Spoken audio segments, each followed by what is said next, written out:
Quando eu vou em algumas igrejas, eu levo alguns produtos para a saúde íntima. E várias pessoas vêm chorando, dizer, nossa, Gabi, eu faço sexo, chega a sair sangue. Eu nunca usei um lubrificante porque eu achei que era pecado. Caramba. Meu coração chega a doer, assim, de pensar, meu Deus, tamanho sofrimento Deus fez pra gente ter o prazer, pra ser uma coisa boa. Você fazer chorando, não faz o menor sentido isso. Né? Eu tenho certeza que Deus deve olhar e dizer, filha minha, né? Não foi para isso que eu fiz. E se o cara tem a mente deturpada e fala, nossa, eu tô fazendo até chorar. Tá? Fica... Mas deve doer nele também, entendeu? né? Porque... Então, mas aí sabe o que acontece? A maioria faz no escuro. Por quê? Porque se eu tô no escuro, o outro não vê o que está acontecendo. Eu sempre digo que um sexo com dor e com consentimento é um estupro. Não deixa de ser. É uma violência. Até já fica, né? Aí nós precisamos falar sobre violência. E não sei se vocês já leram um livro, O Grito de Eva. Não sei se vocês já ouviram falar. Não. Eu fiz uma sinopse sobre ele. Assim, eu fiz um vídeo curtinho no Instagram. Eu já comecei falando que era um livro que não deveria existir, porque ele retrata a violência doméstica nos lares cristãos. Nossa. Então, assim, não era para existir um livro desse, né? Passado. A gente tem que entender que qualquer coisa que vá contra o que o outro quer fazer deixou de ser permissivo, né? Por exemplo, quando uma pessoa obriga a outra a fazer, como tem relatos lá, né, de cara que batia, enfim, que queria colocar coisas, né? É isso que eu quero que as pessoas reflitam, né? Quando alguém vem com uma proposta de querer colocar algo dentro de você que não seja o pênis e é o seu marido, da onde está vindo isso? Se Deus fez, né, o encaixe perfeito, é o pênis e a vagina. Nós temos aí, né, algo que não precisa, né, vir outras coisas. Mas, enfim, acontece bastante. Então, esse livro, ele retrata justamente isso, a religiosidade, onde uma mulher ela é obrigada a apanhar na cara porque ela é casada com um líder da igreja e ela não pode divorciar, porque divorciar é pecado.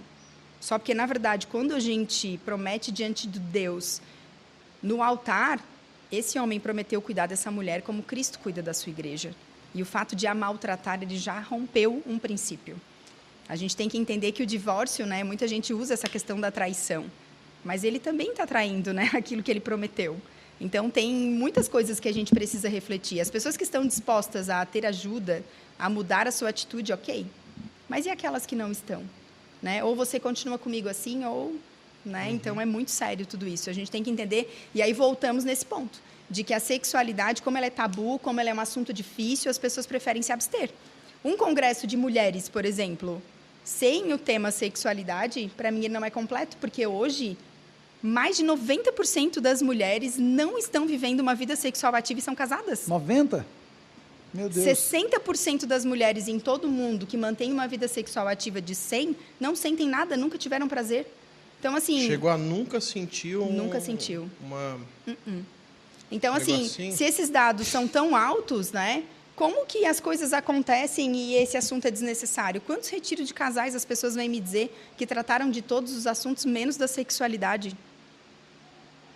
E as pessoas vão para o retiro para fazer, e vários casais vão em retiro e não fazem nada. Problemático, né? Justamente por esse assunto. Pelo fato, né? Por exemplo, nesse congresso que eu falei, a cada 4 segundos uma criança é abusada no mundo. A cada 1 hora, 4 são no Brasil. Só que esse número não é real, porque é só 10% de denúncias, 90% não são denunciadas. Então, se a cada 4 segundos, provavelmente é meio segundo uma criança é abusada. No Brasil, a cada 1 hora, provavelmente centenas de crianças são abusadas. E aonde está a igreja em relação ao abuso sexual? De que forma a igreja tem orientado para a prevenção? E, pasmem, 80% dos abusos acontecem no ambiente familiar. Dentro de casa. Dentro de casa. Então, como é que você vai dizer para uma criança, olha, um pedófilo, ele é um monstro?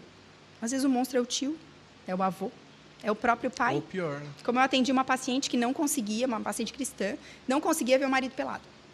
E aí tinha que fazer sempre no escuro. E aquilo começou a incomodar ele. Começou a incomodar.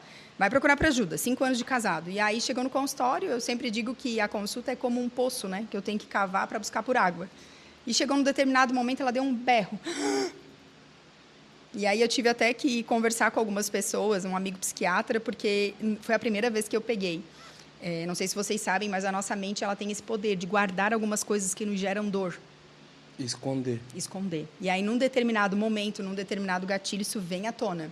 E foi o que aconteceu com ela. Ela lembrou dela com 4 anos, de roupinha de dormir, deitada, tinha um abajurzinho, e o pai entrava, se masturbava na frente dela e saía, porque na cabeça dele ela estava dormindo, mas ele se sentia excitado de vê-la com roupa de dormir. Meu Deus. Como eu peguei de uma paciente que não conseguia sentar no colo do marido e não sabia o porquê.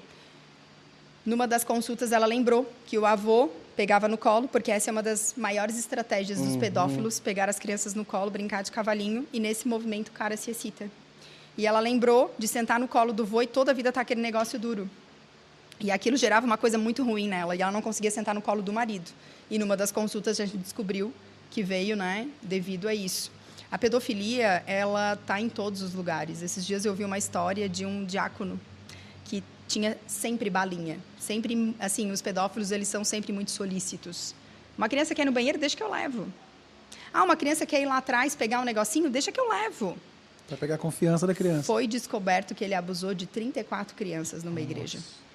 E que fique claro que o abuso não é só penetração. O abuso é penetração, o abuso é se alguém mostrou, se alguém pediu para ver, se alguém te tocou. Como uma história que eu contei no Instagram essa semana, de um avô, todos os finais de tarde a mãe pegava a criança e passava na casa da mãe dela, para tomar um café. E sempre que chegava, o pai dela dizia, vamos lá ver o sol, vamos lá ver a lua. E ela ouviu uma live sobre esse assunto e, assim, fique de olho quando alguém pega a sua criança e sai para longe, né? Fique observando. A criança não... O ideal é que ela não fuja, né, dos nossos olhos. E ela ficou com aquilo na cabeça. Aí o pai saiu por um lado com a filha e ela foi pelo outro lado, sem que ele o visse. E na hora que ele falou, olha lá a lua, ele colocou a mão por dentro da calça dela e fez esse movimento.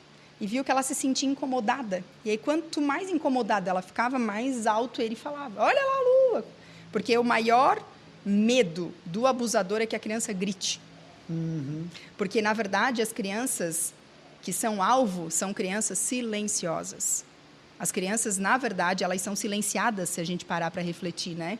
Quando uma criança chega num ambiente, por exemplo, e desde que eu comecei, eu sou enfermeira obstetra, eu sou sexóloga, sou terapeuta sexual e estou terminando agora uma certificação para ser educadora sexual, emocional e de prevenção ao abuso sexual infantil.